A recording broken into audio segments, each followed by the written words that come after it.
En el firmamento dorado de Hollywood brilló una estrella capaz de dominar la pantalla y la imaginación del mundo. Norma Jean Mortenson se convirtió en el rostro más reconocido de su época y en el emblema eterno del glamour estadounidense. Pero detrás de la figura luminosa que transformó la cultura popular existía una mujer marcada por la soledad, el sacrificio y fuerzas poderosas que moldearon su destino. Mientras el público veía una sonrisa perfecta, en silencio se tejía otra historia, una lucha por ser tomada en serio, una vida atrapada entre intereses políticos, secretos peligrosos y relaciones que desafiaban los límites del cine, la élite y el poder.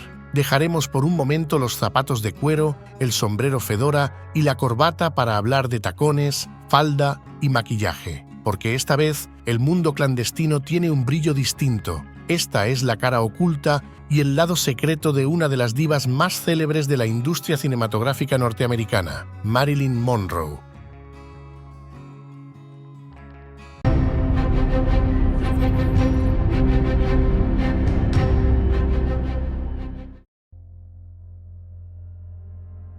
Agosto de 1962 en Los Ángeles. La ciudad era el hogar de un sinfín de estrellas, pero bajo aquella luna se gestaban momentos de inquietud. En una elegante casa en el vecindario de Brentwood, una de las más icónicas actrices del momento se preparaba para una noche que cambiaría el curso de la historia. Había pasado el día en su hogar, acompañada por su ama de llaves, Eunice Murray, y su psiquiatra, Ralph Grinson. La atmósfera era tensa. Ella, mundialmente conocida por su belleza y talento, luchaba contra sus demonios internos. A medida que caía la tarde, la ansiedad y el insomnio la habían llevado a una peligrosa combinación de barbitúricos, esos sedantes artificiales con efectos secundarios múltiples. A las 8 de la noche, se retiró a su habitación, donde recibió una llamada de su amigo, el actor Peter Lawford.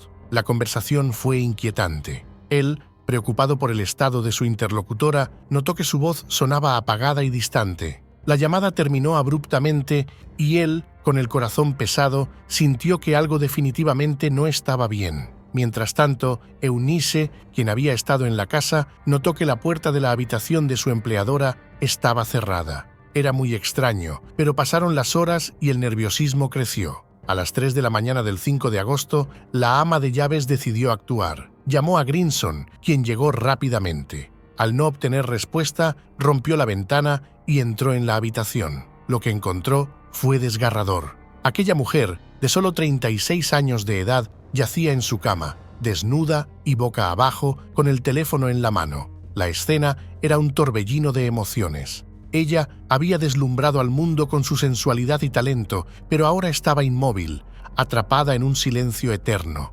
Grinson, horrorizado, llamó a las autoridades. Y aquella mujer no era cualquiera. Era Norma Jean Mortenson. El mundo la llamaba Marilyn Monroe, una estrella que definió el glamour, la sensualidad y el mito de Hollywood, escondiendo tras su sonrisa el peso de una vida marcada por luces y sombras. La noticia de su muerte se esparció como un reguero de pólvora. Los medios de comunicación comenzaron a especular sobre las circunstancias de su fallecimiento. Y claro, como era de esperarse, la policía llegó al lugar y comenzó a investigar para disipar el humo. La escena era un rompecabezas, y cada pieza parecía más oscura que la anterior. Los informes toxicológicos revelaron niveles letales de Nembutal y cloralhidrato en su sistema, medicamentos que había estado tomando para tratar su ansiedad y problemas de sueño. La muerte fue oficialmente clasificada como un probable suicidio, pero la duda se posó permanentemente sobre el caso. Naturalmente, porque era una mujer que conocía a mucha gente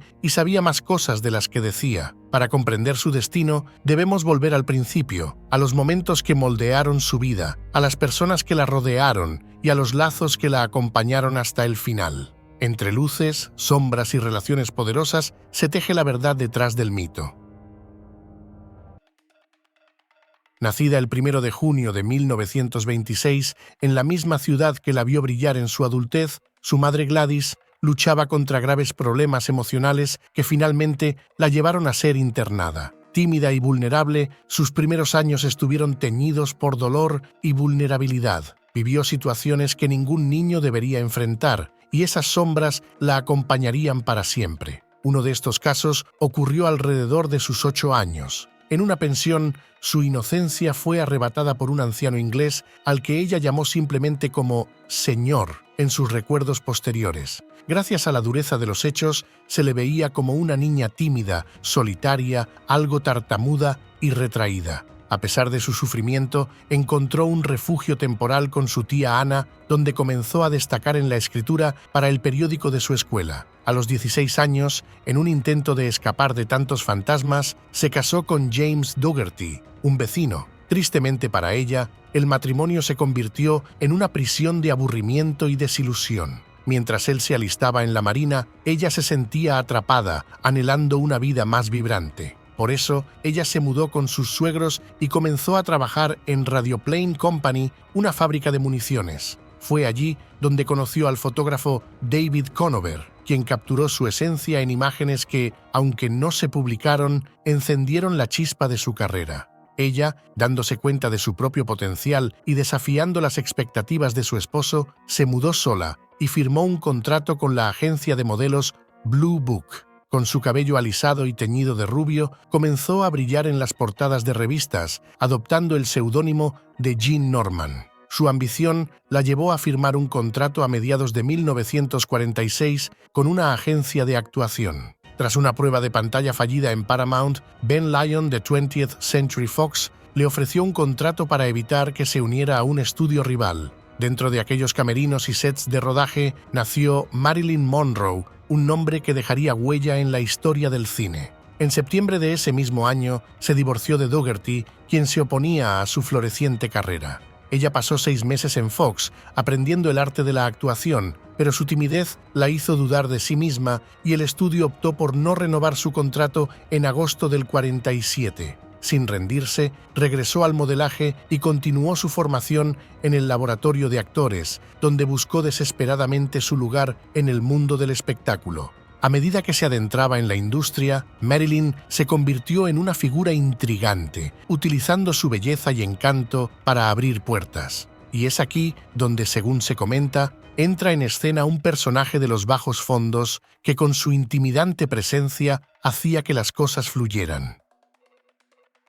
Ese sujeto, de buen porte y mirada penetrante, era Johnny Rosselli, un mafioso del Chicago Outfit con una profunda influencia en los círculos de Hollywood y Las Vegas. Según algunas malas lenguas, él ayudó a Monroe a reubicarse actoralmente en Columbia Pictures, posiblemente gracias a sus conexiones con el productor Joseph Schenck y con el director del estudio Harry Cohn. Inclusive, algunos se atreven a más y dicen que a cambio de unos favores y un porcentaje de las ganancias, fue el mismísimo Tony Accardo, miembro del grupo Amponil, quien le ordenó a él ayudar a la muchacha en sus deseos de fama y fortuna. Claro, oficialmente este logro se debió a la amistad de la joven promesa de la gran pantalla con influyentes productores y ejecutivos, donde su apariencia se transformó en un reflejo de las estrellas de la época. Pero extraoficialmente, esas personas influyentes no se dedicaban al cine y se apellidaban Rosselli y Accardo. Y es que, para ese entonces, la mafia de Chicago controlaba eficazmente los estudios de Hollywood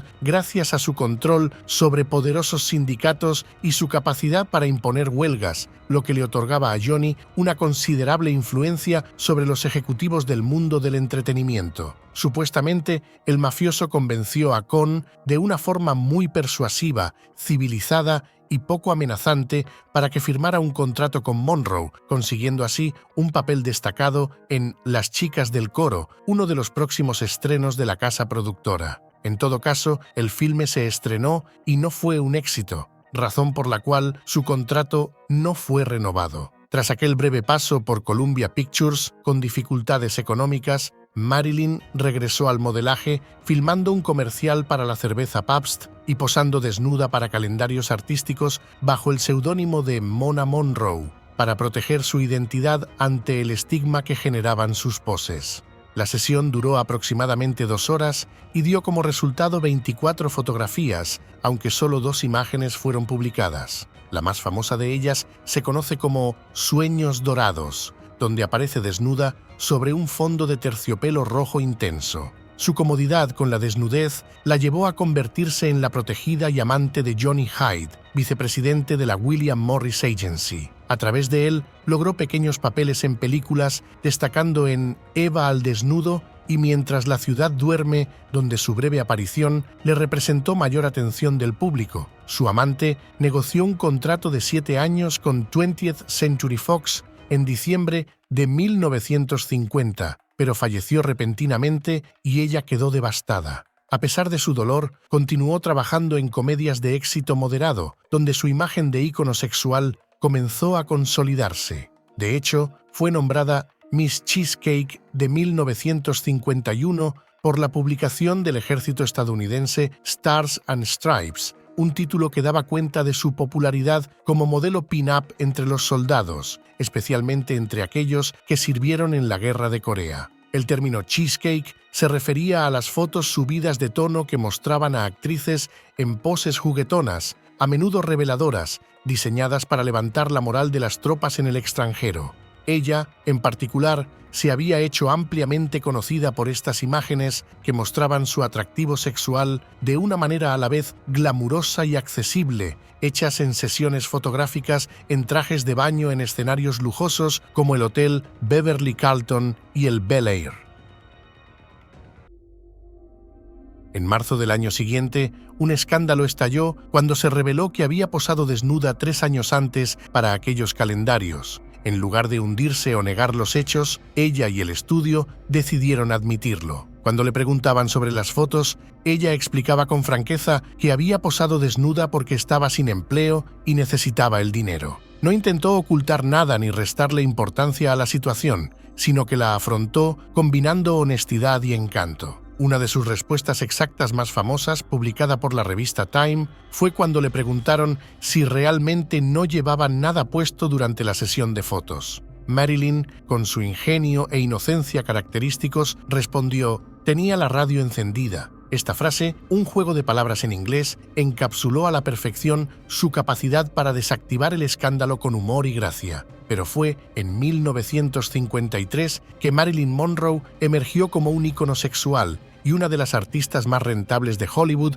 protagonizando 3 películas que marcarían buena parte de su carrera. La primera, Niágara, un thriller de cine negro, la presentó como Rose Loomis, una femme fatale que tramaba el asesinato de su esposo, interpretado por Joseph Cotten. Darryl Francis Zanuck, presidente de 20th Century Fox, vio en ella el potencial para el papel, reemplazando a Anne Bancroft. Con su característico look de cejas arqueadas, piel pálida y labios rojos, simplemente dejó sin aliento al público mientras mostraba el lado más oscuro y complejo de sus dotes interpretativas. Sin dudas, fue una de sus películas más audaces, con escenas que mostraban su sensualidad de manera impactante. La famosa toma de 30 segundos en la que camina balanceando las caderas se convirtió en un símbolo de su atractivo. A pesar de las protestas de clubes de mujeres por su contenido, la película fue un éxito. Monroe continuó capturando la atención del público, especialmente en los premios Photoplay, donde su vestido de lamé dorado provocó críticas de figuras como Joan Crawford, quien lo consideró inapropiado. Y claro, su imagen de rubia tonta se consolidó en su segunda película de ese año, Los caballeros las prefieren rubias. Basada en la novela de Anita Loos, esta comedia musical la presentó como Lorelei Lee, junto a Dorothy Shaw, interpretada por Jane Russell, 2 coristas en busca de hombres adinerados. Su papel se centra descaradamente en asegurar su seguridad financiera a través del matrimonio, y originalmente estaba destinado para Betty Grable.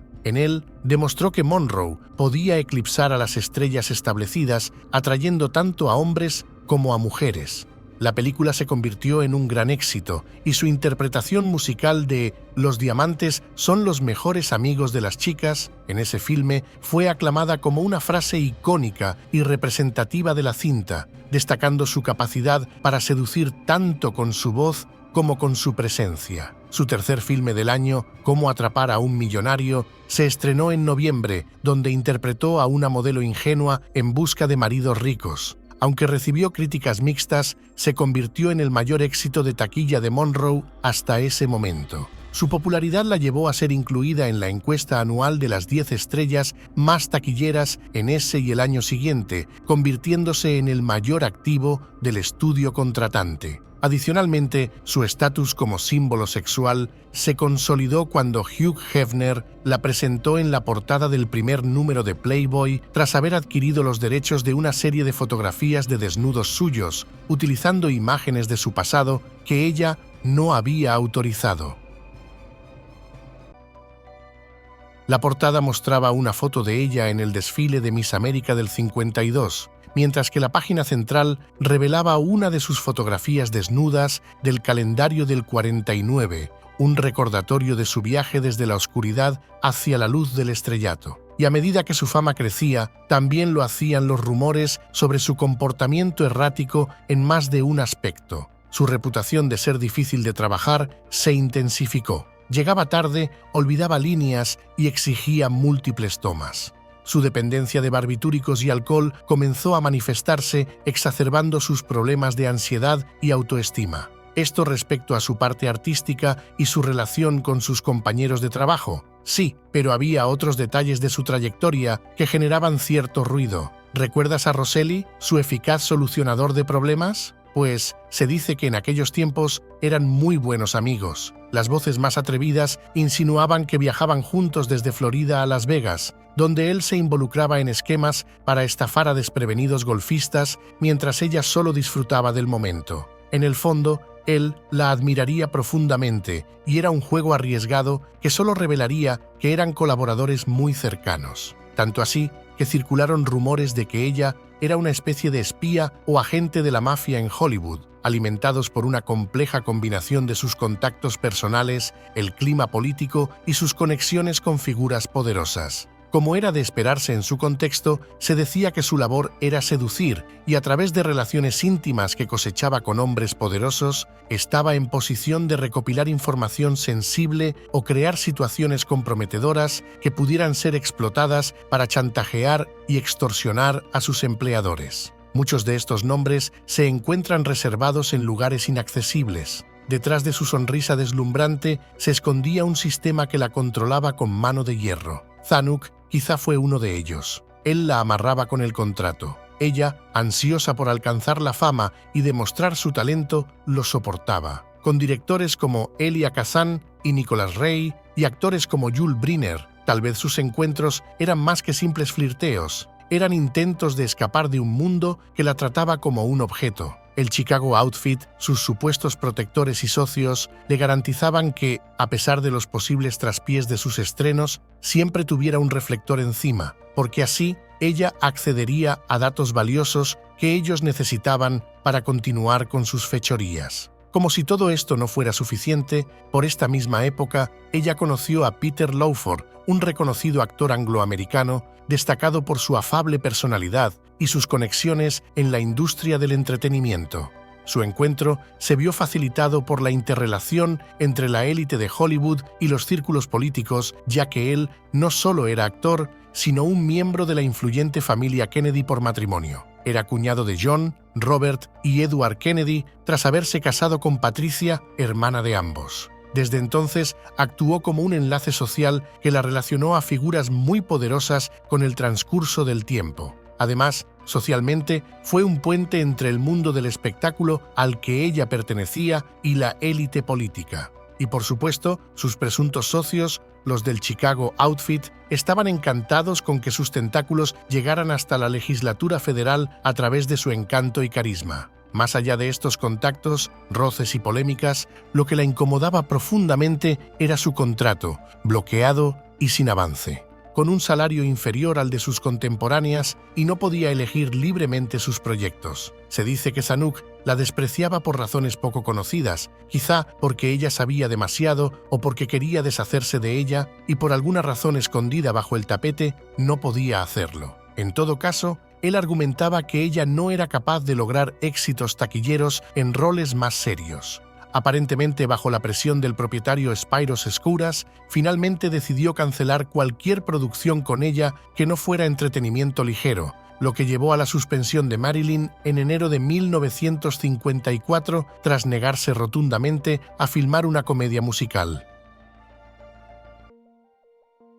a pesar de su fama y su rol estratégico para muchos. Pero claro, no perdió mucho el tiempo, porque su descanso de las cámaras le permitió seguir cultivando relaciones. Gracias a su gran amigo, Lawford, conoció al senador John Fitzgerald Kennedy. Se sabe muy poco sobre dónde pudo darse, pero probablemente tuvo lugar en los círculos de Hollywood y las élites políticas, donde el amigo de la primera y cuñado del segundo sirvió de puente social entre la bella actriz y la ascendente familia política. Según se dice, estos dos compartían círculos sociales desde entonces, pero su relación se mantuvo cordial y distante durante varios años. Casi al mismo tiempo, el propio Peter, quien ya pertenecía al famoso grupo musical Rat Pack, le presentó a uno de sus integrantes más destacados, Frank Sinatra. Este último ya era una figura destacada en el mundo del espectáculo, conocido por su carisma, estilo musical inigualable e influencia en Hollywood y Las Vegas. Algunas fuentes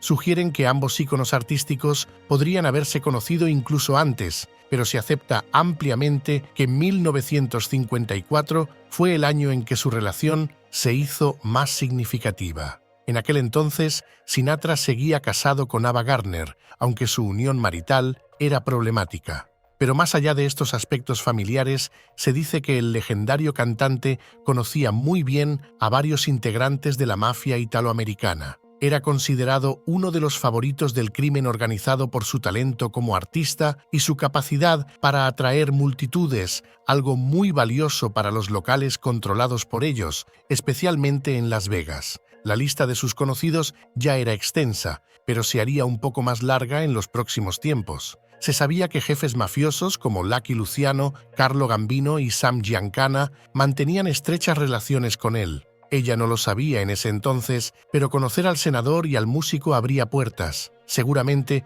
hubiera preferido no abrir algunas de ellas nunca. De todas maneras, ella necesitaba volver al cine al precio que fuera, y en un intento por contrarrestar la mala publicidad, se casó con el jugador de béisbol Joe DiMaggio y se embarcó en una luna de miel que incluyó un viaje a Japón y una actuación para las tropas en Corea. A su regreso, fue galardonada como la estrella femenina más popular por Photoplay y logró un nuevo acuerdo con Fox que incluía un papel protagónico en La comezón del séptimo año, profundamente significativa para ella en lo profesional y lo personal. Esta cinta se convirtió en una de las obras más icónicas de su carrera, en gran parte por la inolvidable imagen de ella, posada de pie sobre una rejilla del metro con su vestido blanco ondeando, una escena que se ha convertido en un símbolo definitorio de la cultura pop del siglo XX. Críticos y biógrafos han señalado que ella aportó un carisma y una vulnerabilidad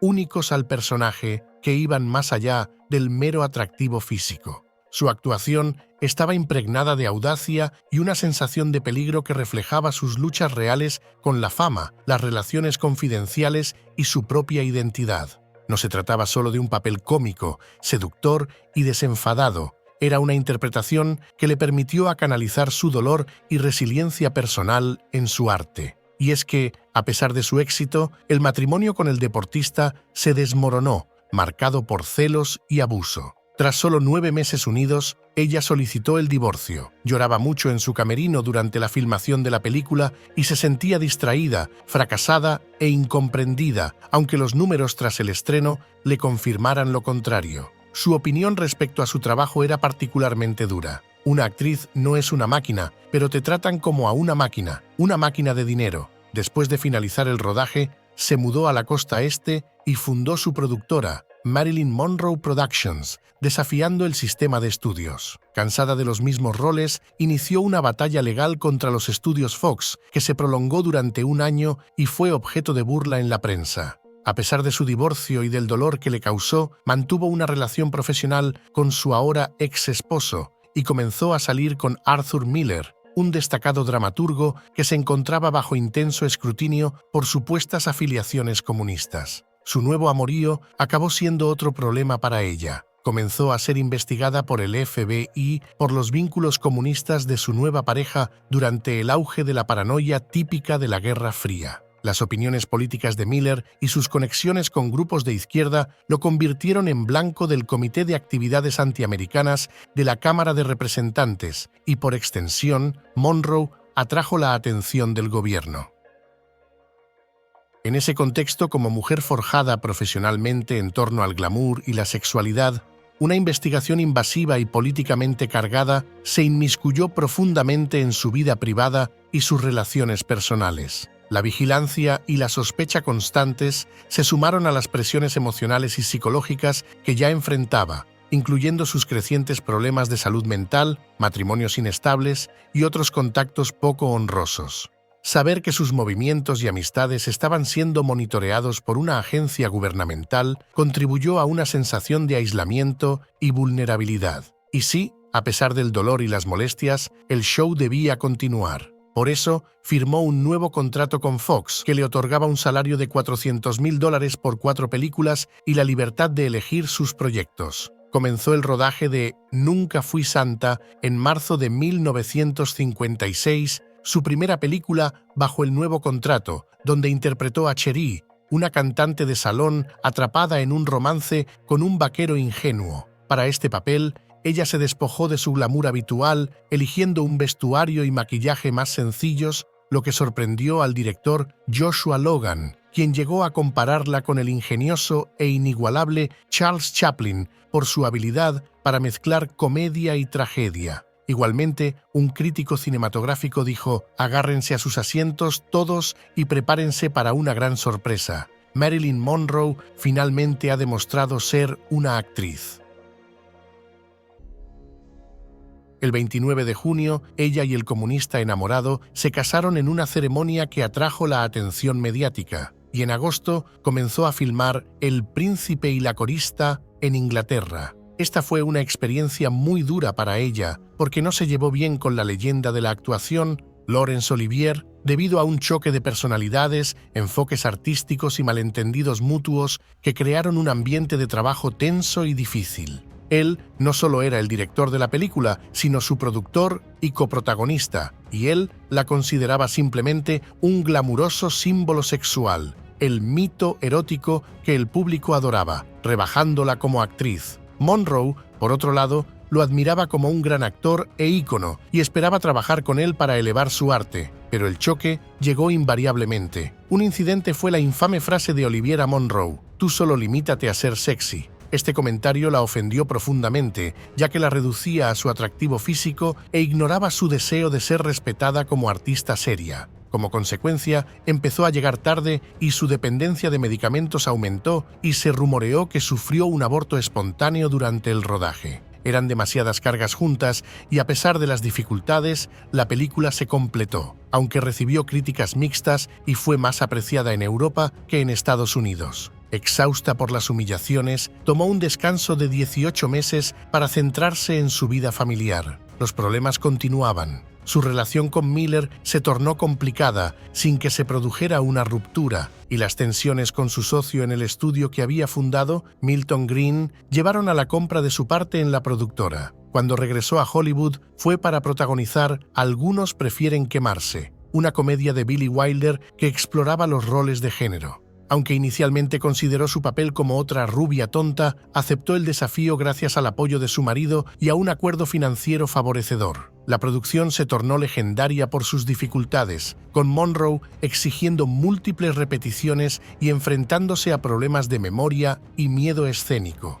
A pesar de los conflictos con Wilder, quien asimismo era conocido por su carácter fuerte, el resultado final fue un éxito rotundo. Aquella producción fue bien recibida comercialmente y por la crítica. Su actuación le valió un Globo de Oro y la consolidó como una comediante excepcional, combinando su atractivo sexual con una sincronización cómica inigualable. La película recibió 5 nominaciones al Oscar y fue reconocida como una de las mejores de todos los tiempos. Para protagonizar La adorable pecadora, eligió a George Cukor como director y permitió que su esposo reescribiera partes del guión, lo que llevó a que varios actores de renombre rechazaran el papel principal. Finalmente, el actor francés Yves Montand aceptó, pero la producción se vio afectada por las ausencias frecuentes de Monroe y su aventura extraconyugal con el propio Montand, que se convirtió en un escándalo mediático.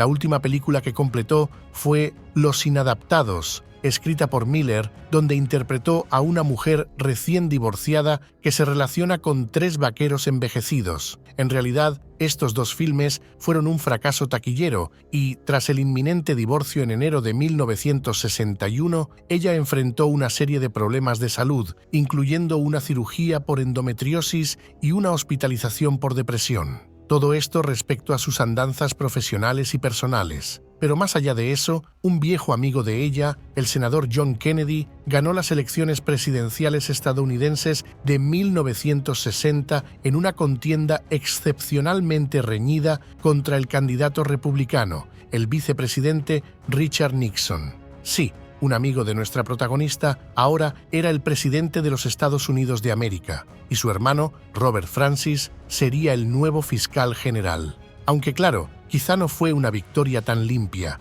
Los relatos históricos y los informes de investigación sugieren que figuras del crimen organizado desempeñaron un papel encubierto pero significativo en la influencia del resultado, especialmente en Illinois y Virginia Occidental. La mafia, liderada por figuras como el jefe del Chicago Outfit, Sam Giancana, supuestamente movilizó votos y utilizó su, llamémoslo así, talento para inclinar distritos electorales clave a favor de Kennedy. En Illinois, donde el margen de victoria fue demasiado estrecho, existen acusaciones de que la mafia ayudó a asegurar votos mediante la manipulación de las papeletas y tácticas de intimidación. Pero ahí estaba el joven político, con sus luces y sombras, listo para gobernar por un período de 4 años. Y ella, junto a otro viejo amigo, Frank Sinatra, no serían ajenos a la nueva administración. El músico conocía desde hace varios años al capo chicagense, eran cercanos, pero ella aparentemente todavía no había tenido el gusto. Indirectamente pudo ser su protegida porque Johnny Roselli era un subalterno suyo, pero estas son especulaciones. Lo que sí es cierto es que, en la investidura presidencial, el crooner desempeñó un papel fundamental al producir y protagonizar una suntuosa gala en honor al nuevo gobernante, celebrada la víspera de la ceremonia en la Armería de la Guardia Nacional de Washington, sirviendo como maestro de ceremonias. El afamado artista utilizó su considerable influencia para reunir a un elenco excepcional de artistas, entre ellos Ethel Merman, Harry Belafonte, Ella Fitzgerald, Nat King Cole, Gene Kelly y muchos otros, mostrando un amplio espectro del talento estadounidense y dando a conocer una visión cultural más inclusiva. ¿Qué puentes buscaban tenderse con tanto esmero? Quién sabe, aunque Giancana estaba observando cuidadosamente, sonriente, sentado en alguna cómoda poltrona y con un whisky servido en su mano, brindando por el nuevo mandatario. Marilyn, por su parte, mantuvo una relación compleja y llena de tensión con la nueva familia más poderosa. Nunca fue contratada oficialmente ni se le asignó un cargo formal en la administración, pero su proximidad al presidente y su círculo la convirtieron en una figura fascinante y controvertida. De hecho, él tenía reputación como infiel, pues mantuvo numerosas relaciones extramatrimoniales bien documentadas que contrastaban con su imagen pública de líder carismático e idealista. Se dice que el apetito sexual de Kennedy se intensificó por las inyecciones diarias de cortisona que recibía para el dolor de espalda crónico, lo cual aumentó su libido y contribuyó a sus frecuentes relaciones con una amplia gama de mujeres, incluyendo figuras de la alta sociedad, actrices, empleadas de la Casa Blanca y prostitutas. Se creía que la primera dama, la elegante y culta Jacqueline, estaba al tanto de estas aventuras y, aunque emocionalmente angustiada, las aceptaba como parte de su existencia, manteniendo una fachada pública de unidad y dignidad. Y si estás pensando que Marilyn Monroe fue una de esas damas que quizá le hizo compañía íntima más de una vez, acertaste. Su presencia en eventos y su rumoreado romance contribuyeron a la mística y el escándalo que los rodearon tanto a ella como al presidente. Claro, es uno de los rumores más famosos, pero sigue rodeado de pruebas circunstanciales en lugar de definitivas. Mientras tanto, Robert Francis Kennedy, como fiscal general, fue un verdadero dolor de muelas para el crimen organizado en Estados Unidos. Contrario a los deseos del jefe delincuencial chicagense, lanzó una campaña federal coordinada y sin precedentes contra sus integrantes, quienes hasta entonces habían operado con relativa impunidad en todo el país. Este esfuerzo interinstitucional condujo a un drástico aumento de las acusaciones y condenas de figuras clave de la mafia, como Carlos Marcello, Joey Aiuppa, Mickey Cohen y el propio Sam Giancana. Y como era de esperarse, para una mujer que estaba tan comprometida con una familia tan poderosa y sus posibles nexos con Johnny Roselli, esta campaña perjudicó indirectamente a Marilyn Monroe, incrementando las presiones y los peligros que estaba enfrentando desde hace mucho. Ahora se sumaba otro clavo en su ataúd. Se decía que, sumado al presidente, era amante del fiscal general, es decir, del hermano del presidente. Se acostaba con ambos y, por lo tanto, se encontraba en un triángulo amoroso incestuoso. Dicen que Jean, hermana de ambos, se refería a Marilyn y a Robert como la nueva pareja. Ciertamente era un juego demasiado intenso y peligroso. Sin embargo, la historia de amor estaba plagada de complicaciones. Monroe, atrapada en un torbellino de emociones, creía que Robert dejaría a su esposa para estar con ella, pero la realidad era otra. El sueño de un futuro juntos se desvanecía mientras ella se sentía cada vez más utilizada. De verdad, la usaba mucha gente, con intereses muy distintos. Tanto así que, como remate de toda una trayectoria cargada de romances secretos y aventuras extramatrimoniales con múltiples propósitos, su nombre se habría entrelazado con el de otro supuesto viejo amigo suyo. No le bastaba con los hermanos Kennedy, no. Ahora parecía ser el turno del mismísimo Johnny Roselli. Las teorías de conspiración comenzaron a surgir, sugiriendo que su relación con el mafioso la convirtió en un riesgo, especialmente por su conocimiento de secretos que involucraban a los poderosos del entretenimiento, de la política y del crimen organizado. Entretanto, volvió al ojo público, recibiendo un Globo de Oro y comenzando a filmar Alguien tiene que ceder. Tristemente, su salud se deterioró nuevamente y, a pesar de su enfermedad, el estudio presionó para que continuara. Luego vino el cumpleaños del presidente. Enferma, presionada y usada, había que complacerlo, contra todo pronóstico. Por eso, el aire del Madison Square Garden de Nueva York se cargó de grandes expectativas. Marilyn Monroe se preparaba para una gran función. Ese día le tocaba interpretar su famosa versión de Happy Birthday, Mr. President, para el hombre más poderoso del mundo. La gala, un evento de recaudación de fondos del Partido Demócrata, prometía ser un espectáculo inolvidable y un punto de inflexión en la vida de la icónica actriz. Vestida con un ceñido y transparente vestido adornado con 2.500 piedras brillantes, diseñado por Jean-Louis, subió al escenario a pesar de una infección sinusal y fiebre. Su interpretación, cargada de sensualidad e intimidad, dejó a la audiencia de más de 15.000 personas boquiabierta. Con una voz temblorosa, dedicó un verso personalizado al homenajeado, alabando sus logros en el cargo. La atmósfera era electrizante y el presidente, al finalizar, bromeó que podría retirarse de la política tras escuchar una interpretación tan dulce y encantadora. Si bien atrajo la atención mundial, igualmente logró la ira de los ejecutivos de Fox. Y quién sabe, quizá los celos desenfrenados de un par de amantes en el mundo de la política y de la delincuencia. En todo caso, fue despedida de la cinta que estaba grabando y demandada por el estudio. A pesar de todo, Fox lamentó su decisión y reabrió negociaciones con ella, y en un intento por reparar su imagen, ella participó en entrevistas y sesiones fotográficas, incluyendo una colaboración con el fotógrafo Bert Stern, que resultaría en la última sesión, posiblemente sus últimas fotos reconocidas. El tiempo pasaba y las circunstancias seguían dándole reveses, pero estaba cada vez más agotada y vulnerable. Presuntamente, en uno de esos momentos de derrumbe, terminó en el Cal Neva Lodge, un refugio exclusivo en Lake Tahoe donde el lujo y el peligro se entrelazaban en un oscuro abrazo. Allí, la icónica actriz se habría cruzado inevitablemente con Sam Giancana, cuya influencia era ampliamente conocida en aquel lugar. El lodge, parcialmente en manos de Frank Sinatra, era un terreno de juego para las élites, donde las risas de los ricos a veces eran el camuflaje perfecto de las conspiraciones.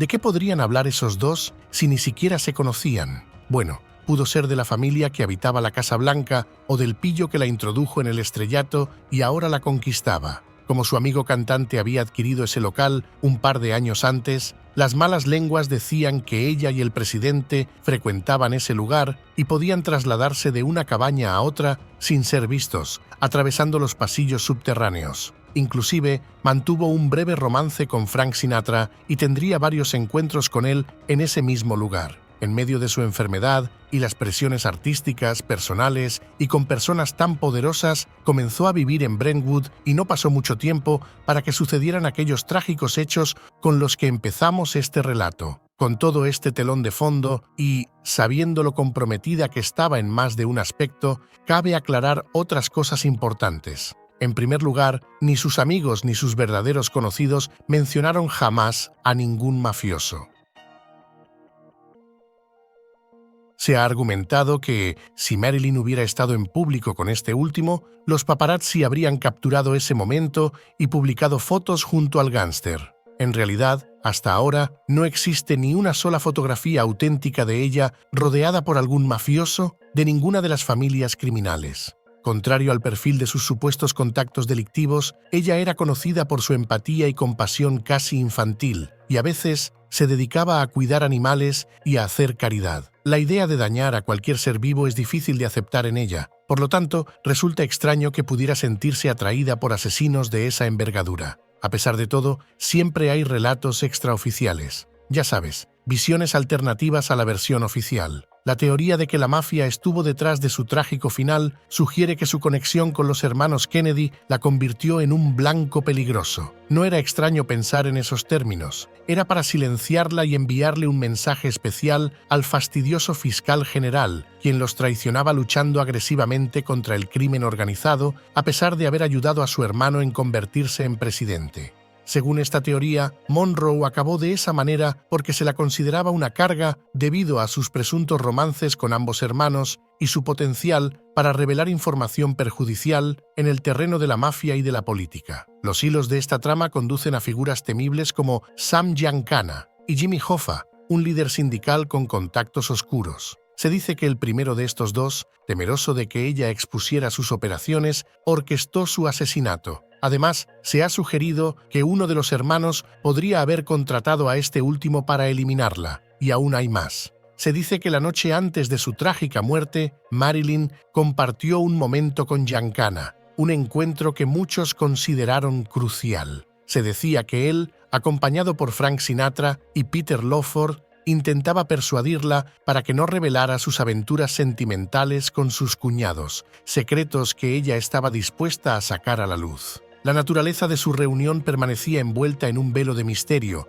alimentando rumores sobre un posible anuncio de reconciliación con su exmarido, Joe DiMaggio, quien le habría advertido que todas esas eran malas juntas. Supuestamente hubo otro encuentro porque se dice que, en vez de reunirse con ellos, ella discutió acaloradamente con el fiscal general poco antes de morir, según relatos de diversas fuentes. Aparentemente, él la visitó a la casa el mismo 4 de agosto, en horas de la tarde, en un intento por poner fin a su supuesto romance. Esta visita, según se informa, derivó en una ruda y emotiva discusión. Algunos testigos afirman haber escuchado una perturbadora grabación de su casa con micrófonos ocultos, que captaron las voces de Peter Lawford mediando, el fiscal enfurecido y la modelo gritando y llorando. Se especula que, en medio del alboroto, amenazó con revelar sus aventuras si no se divorciaba de su esposa, Ethel, lo que podría haber provocado un escándalo político y la ruina de la poderosa familia. DiMaggio afirmó